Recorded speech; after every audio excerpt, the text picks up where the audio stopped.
طرفی رستم ندانو رفته هستیم به سر یه میته.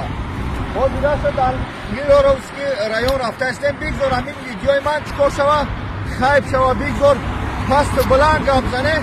اما مقصد ویدیو همی است که من خواهش میکنم اول از پروردگار و از تمامی بلوگرها خواهش میکنم التماس بی‌طرف نباشه. هر یک قدم دیگنواری کنه. برای چی؟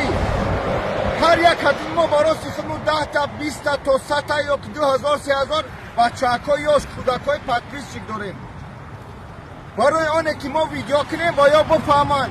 البته نصیحت اصلا باید از خواجگی از خانه سر شود. وقتی ما ویدیو کنیم بگیم ما نفهمن.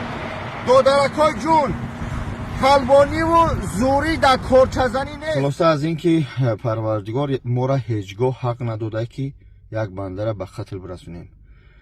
همون بچه‌هایی که گوشاتون شکستگی یعنی مقصد گپ چپ میکنه به گفتی خودتون، اصلا وقتی که سپارسمنت ها جای ورزشگاه ها مشق میرون بعدی باید برای یکم درجه برای سلامتی خودتون باشه، باید برای نام برداشتن وطن باشه.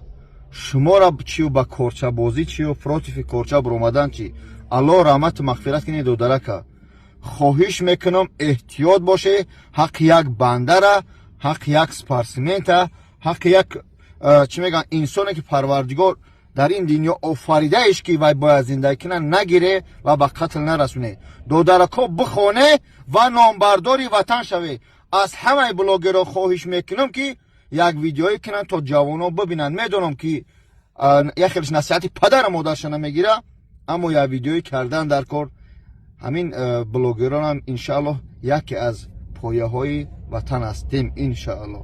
الله وطن ما رو نگه داره. میبینه جامعه و تمام دنیا بیقرار است. آرامی وطن حفظ کنه، شکرانه آبادی وطن کنه. الله سربلند و خانه آباد باشه. خداوند به اهل بیت این دودرچه صبر جمیل ته. بگذار این خیب میدونه، بگذار این چیز میدونه، بدونه نو بلاگرها خب نکنه بخیزه ویدیو کنه. دودرکا احتیاط باشه.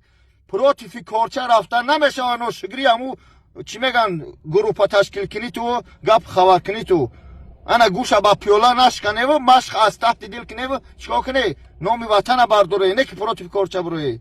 سلام علیکم.